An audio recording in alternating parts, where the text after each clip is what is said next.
everyone and welcome to another video. If you're new here, my name's Emma and this is Base Books and Beauty, where I talk about my many beasts, the books that I love to read and the odd makeup look just to break things up. So today's video is going to be a bit of a late July wrap up. So at time of filming it is the 8th of August and I've been putting off filming this video for days, mainly because I felt too lazy to go put my makeup on and film. So I'm filming tonight. I have wet hair, I have no makeup on. It's the only way this video is getting filmed because I really can't be bothered. I really can't bother getting ready to film it. So I'm just going to film it au natural. So that is the plan. It's going to be a very, very quick wrap up. I have dinner cooking and I want to get this done without burning my dinner. So this is going to be a super quick wrap up. So we'll start off this video talking about a book that I meant to talk about in my last wrap up but completely forgot. So I finished Queen of Nothing by Holly Black at the very start of July, but because I had started it in May, I didn't include it in my Whatever-thon reads, which is why it got missed before I was doing the review of it. So I'll pop a wee photo up there of Queen of Nothing. This is the last book in the Folk of the Air trilogy. And this is a book that's quite controversial. A lot of people feel like it's the weakest one in the series, and I must admit I agree. I seem to follow the other patterns where people seem to think the first one is decent enough to keep going, the second one is the best, and the third one's a letdown. And I have to admit, the third one just didn't really do it for me. It was kind of rushed, and I just didn't, there was everything was built up really, really high and then solved too quickly. And I just, it kind of missed the mark for me, this one. I rated it 3 stars. I didn't think it was dreadful, but I must admit I did expect more from the book. Because of what I'd read previously, with the reviews that other people have given, I was expecting this one not to hold up to my expectations. Had I not known that going in, it might have been rated lower. I think my rating was kind of buffered by the fact that I had lowered expectations for this book. But that is that series I finished, and it contributes to one of the series that I finished this year, so still a bonus for that. So July, not the best reading month, just to summarise. I was meant to be taking part in the Olympic Games Readathon and Path or Pantheon from Myth Take Reads, and I had a TBR set for both of those, which would get me, I think it was about 8 books to cover all the prompts from both readathons. I failed spectacularly. I managed 2 of the 8 books that I was meant to read, and then the reading slump hit, and I'm still not really out of it, to be completely honest. So I'll get to that near the end of the video, but here is a little quick roundup of what I did manage to read in July. So the first book in July that I managed to finish, and I was off to a really good start when I was doing my trying to read 200 pages a day reading challenge. I can link that up above. And the first book that I finished was The Darkest Night by Gina Showalter. So this book is a little bit battered, it's falling apart. This book it's the start of a series, and this book follows Maddox, who is one of the Lords of the Underworld. So there's a group of warriors who essentially opened Pandora's box and killed Pandora, and they have been punished by having to be sort of vessels for the evils inside Pandora's box. So Maddox in book 1, he is sort of the vessel for violence. So he often kind of finds himself into like a bloodthirsty rage kind of a thing. That's his issue. It is fantasy romance, and the female character is called Ashlyn, and she can sort of hear, I think it's either thoughts or previous conversations that's happened in a room, and she can hear them. So she's used by this sort of organization to try and track down supernatural beings, and in a roundabout way ends up bumping into Maddox, and it is their love story from there. So it is a very traditional fantasy romance. It's an older book now. I feel like this was published a good 10-15 years ago, I'm not gonna lie. It was in 2019, so no, it was published in 2009, sorry. So this is an older book. And so it's kind of got the standard formula of books of that age. And yeah, I really enjoyed it. Like I say, this was a reread for me. I want to reread this series and finish it, because I start series all the time and never finish them, and then leave them so long that I can't actually continue without rereading the first few that I've read. So that is what this reread was for. And yeah, I really, really enjoyed this book. So Maddox is your classic kind of overly alpha, possessive kind of hero. Ashlyn definitely suffers for being a little bit meek and mild. You know, it's a fairly standard formula, I think, at this point. I enjoyed it. I think when I first read it, I gave it 5 stars, but on this reread and running it through Cogpile, it brought out as 4 stars. I think it's a solid 4 stars. If you don't like the kind of things that I've mentioned, then you're not going to like it. It's got some steamy scenes, a very possessive man, you know, not the strongest kick-ass main character, but it sets up the series really, really well. The thing I really like about it is the banter between all the warriors, getting to know the different warriors in the Lords. That's the bit that I really, really like, and it sets up the series really, really well, in my opinion. So I would recommend this book, and I really, really enjoyed it. So the second book that I got into in July was one that I had been really unsure if I was going to ever read, because books surrounding celebrity and things like that doesn't really appeal to me. Celebrities in general don't really appeal to me, so I wasn't sure I was ever going to read it. And this is The 7 Husbands of Evelyn Hugo by Taylor Jenkins Reid. I can pop a wee photo up here. I read this as an audiobook because I needed to fill a prompt about a wealthy character. That's the only real reason I read this one. And I really didn't think it was going to be for me, if I'm completely honest. And it was 5 stars for me. I adored this book. Completely took me by surprise. I found it really compelling, and the characters were fascinating, and I really, really enjoyed listening to the lives of these people, and they felt so real. The character development was so fantastic. It felt like you could Google them and they'd be there. You felt like these were real people. And I really enjoyed listening to the struggles of these characters, and yeah, I was kind of blown away by this book, I'm not gonna lie. The character of Evelyn Hugo, obviously the main character, I can't say I found her particularly likeable. She was very ruthless and calculating, and just not very empathetic to other people. I think there were reasons for that, but I can't say she was the most likeable character in the world. Yet then again, I didn't hate her either. I think I preferred her as she'd gotten older, because it was Evelyn telling her story kind of in flashbacks to her younger self, and I think the older Evelyn I liked more than the younger Evelyn. I suppose a bit of wisdom there, I'm not sure, but I found it really, really fascinating, and it was I'd say it was a page turner, but it was one I just couldn't stop listening to, and I really, really enjoyed. And it's made me want to read more by Taylor Jenkins Reid, which I didn't think she would be my cup of tea, but she can write, damn it. So her other books that I'm aware of are Daisy Jones and the Six, and I really don't think I'm interested in that one. The thought of reading behind a band just really doesn't interest me at all.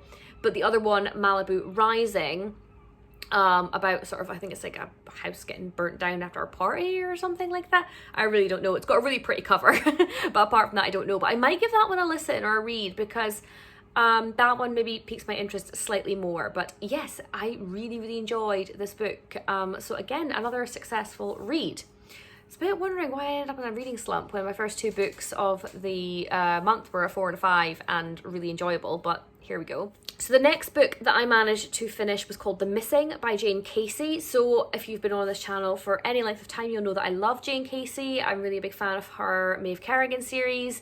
I recently read a standalone of hers called The Killing Kind and was less enthralled. I think that came out as about 3.5 stars. And The Missing is one of her older ones, or maybe her debut, I'm not entirely sure. And it's a bit more of a standard thriller mystery kind of thing. It surrounds a character called Sarah. I believe her name's Sarah. We're gonna go with Sarah, and she's a teacher, and in Sarah's past, her elder brother went missing when she was a child, and her upbringing really, really suffered because of the damage this did to her family. And then now in present time, one of her students has gone missing, and she inevitably gets drawn into this investigation. It brings up memories of her brother. And kind of basically there are 2 timelines where it's Sarah from her past and from present day moving along together. And I just love that. I love when there's a past timeline and a present timeline kind of moving on together. Really works for me. I find it really gripping, and I really enjoyed this book, and it came out as a 4 stars. So I was very, very pleased with reading this one. I found it a lot more gripping than the other book I read, The Killing Kind. I really liked this one better. It was less kind of convoluted. I kind of could understand the things that were happening, and that it wasn't too far-fetched. I really enjoyed it, so I would highly recommend this one by one of my favourite authors, and I'm glad I really enjoyed this one. So the last book that I actually completed in July is called His Redemption. Now, this one comes with a little bit of a caveat. There is an app called Dream, and it's basically like a platform where upcoming writers can publish things that they're working on. I don't know if it's people who haven't been published, don't want to go down the self-publishing route. It's a way of a self-publishing, I think, or maybe just putting ideas on to... Hi, Kanan. That's really unhelpful. Hello. Ah! Don't lick my ear, you weird dog. Right, can you go away a little bit? Can you go away for Mum to finish, please? Off you scoot. So like I was saying, there's ways. It's a way of publishing. Is this app, and you can either get free stories like you would on Kindle Unlimited, or you can pay to read certain stories. But the way it works is that you pay for a certain number of coins, and then you can kind of unlock chapters of books. I can't say I'm totally in love with the way it works. It makes things quite expensive, and it lures you in with books that you think are free and then are not free, and it's not very... My dog is sniffing the camera. Let's maybe move that slightly. Can we not do that, Tootie? It makes things quite expensive to read these books, and obviously they're not edited very, very well. There's a lot of like spelling mistakes and grammatical issues in a lot of these books, which definitely hampers things. But I found a couple that I have been looking at recently, the concepts are good enough and the writing is good enough without ignoring these mistakes that it kind of makes you not mind so much. And what I've read so far I would definitely like to see published in a more accessible way. I'm going to have to limit my time on this app or it would bankrupt me. But basically I went into a massive reading slump and trashy shifter romances became my jam. And I found a couple of these on this app. So this is where this one came from, the long preamble. This is where this one came from. It's called His Redemption. Kanan. And the author is just noted to be Quirky Quinn, which obviously will not be her real name, but that's what the author writes under. So this is the first book, and I think it's in a 2-book series. And I devoured it. I absolutely devoured it. It took me a day to read the entire thing. I stayed up half the night reading it, and I really enjoyed it. The premise is basically that there is the main character is a she-wolf who her parents were traitors to the pack and were killed, and she was allowed to survive. She was about 5 at the time, or 6, and she was allowed to stay within the pack because obviously they were like, okay, it's not her fault. But then equally, they didn't kill her because she was a child, but they treated her really, really badly. So she's had a pretty rough time of it. All the other pack members bully her, and she's treated like a slave. And there's just under the guise of like allowing her to be there. But anyway, so the other main character is the future alpha. His name is Liam. I should have said the previous character is called Azalea.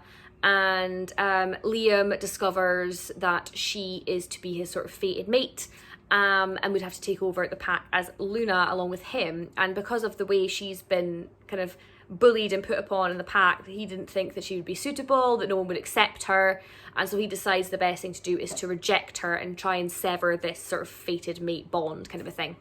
So he does that and takes her and leaves her in the nearby human town. This does not work, and they remain fated mates, and then they're reconnected later on. I think it's about 3 years later or something, and then the romance kind of takes off from there. I really, really enjoyed this book. It was so, it was such a page turner. I just could not stop reading. There were definitely writing issues, grammatical issues. There were a few plot points that were definitely a choice. There was a graphic rape scene in this book, which definitely made me feel really uncomfortable, but equally, I didn't mind in the way it was handled. I know some people... reading reviews and comments of this book, I know that some people did not like the way this rape scene was handled, didn't like the fact that it was in there at all. It didn't have to be in there, I feel like the gist could have been gotten without it, but equally it was a very compelling read, and I didn't find it triggering, although I did find it an uncomfortable part to read. So just fair warning that is in there if you do want to seek out this book. Another thing is, a part of this app is that the cost per chapter is based on word count, and I think that is why a lot of the books on there seem to be, you do the same events from both characters' point of view quite a lot, and I think the only real reason for this must be to like increase the cost for a chapter, like I say, because it's done on word count. So for this book, you saw an event from Azalea, and then you saw the same event from Liam, like right back to back, and it wasn't just occasionally, it was quite a lot, and it made the book longer than it needed to be. And I feel like for certain events that would be completely fine, but I don't see why every single scene essentially needed to be seen from both perspectives. That felt stupid to me. I didn't really enjoy that. But overall, the concept was really, really good. I was completely sucked in, and it was one of the only things I wanted to read while I was in my reading slump. So I have to say I really enjoyed this book, and hope it does get published properly at some point. Maybe not on such an expensive app, but did really, really enjoy it. Can't complain. So that is the only books I managed to actually read in July. Like I said, the reading slump hit quite strongly. I am currently in the middle of 9 books, because my thing at the moment is I just start a new book every other day and can't actually focus to finish it. So I'm in the middle of a productive weekend vlog trying to tackle this problem. But anyway, that is what it is. I'm going to have a lot of finished books in August, hopefully, because like I say, I'm in the middle of 9 currently. So I would like to think I'd have a few finished in August if I can actually knuckle down and read. So one other thing that I normally do at the end of my wrap-up videos is pick my Tackle the TBR book for the month ahead. So my Tackle the TBR challenge has definitely hit a stumbling block. In May, I picked Ariadne by Jennifer Saint. It is on here somewhere. I don't want to look for it, basically. I pulled out the jar, and it was like a new book, read it before it becomes old news. So I literally bought that book that weekend and decided that one was going to be the one I'm going to read. Didn't read it. So it's still hanging on there. And then last month, for July, I picked Get a Life with Chloe Brown for a romance book. That didn't get read either.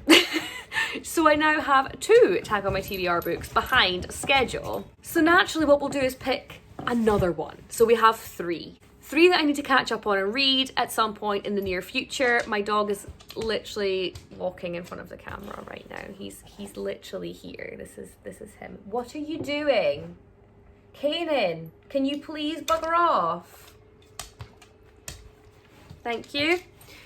So the book I'm going to pick now is for August ahead, and hope that I can catch up on the now 3 books that I'm behind on this challenge, which is quite frustrating. Naughty Emma. But we have our jar. Let's pick up another book and see if we can actually read it this month. I should say, apart from this, I'm not really setting myself a TBR, apart from trying to catch up on the Tack on My TBR prompts. I'm definitely feeling really burnt out. I don't know if it's just the setting lots of TBRs for readathons and such. I'm giving myself a month to just mood read and see if that perks me up. So, oh, great. This is a super good prompt for me in the month of a reading slump. Read a large book. Great. A large book. So a large book is really something over 500 pages, really. Now, this could work. How much pages does this have? Cool, this works. I'm gonna read this. This is from Blood and Ash by Jennifer L. Armentrout. I started this book and got about 10 pages in. Promptly stopped reading it. The dog ate my last copy, and then this is it now. He's drinking in the background. This is over 600 pages, so this definitely fits the read a large book prompt, and it is one that is on my currently open on Goodreads, so it means I could get rid of that. This is the book that I shall be reading for August, and I will be trying to read Ariadne and Get a Life with Chloe Brown as well. So that's about as TBR-ish as we're going. The dog's moved my camera. That's about as TBR-ish as we're going this month. Wish me luck, guys. Don't steal my pen or my prompt. Oh, fine, have the prompt. This is the book I'm going to read. I am going to go and get my dinner because I've been filming now for way longer than I meant to because we had so many interruptions and I lost my train of thought so many times. So like I say, this is going to be added into the tackle my TBR books. I think it also is on my 21 things to read in 2021, so it is a double done if I get to read this one. And yeah, like I say, wish me luck to get out of this reading slump because it's a doozy. But that is all from me today, and hopefully by the time I need to film a new video, I won't, you know, look undone. But here we go. That's what we're dealing with today. I'm thinking of changing up how I do my wrap up because I kind of just feel a little bit of a slog at the end of the month, and I usually forget all of my major thoughts that I have not long after I read the books, and I don't really write anything down because I'm not into like tabbing and taking notes and things. So I'm going to be working on a new idea for wrap ups, and I need to go and get the paper out my dog's mouth, and I will go eat my dinner. So I will see you soon for another video very, very soon, and hopefully it'll be a little less chaotic than this one, but no promises. Bye!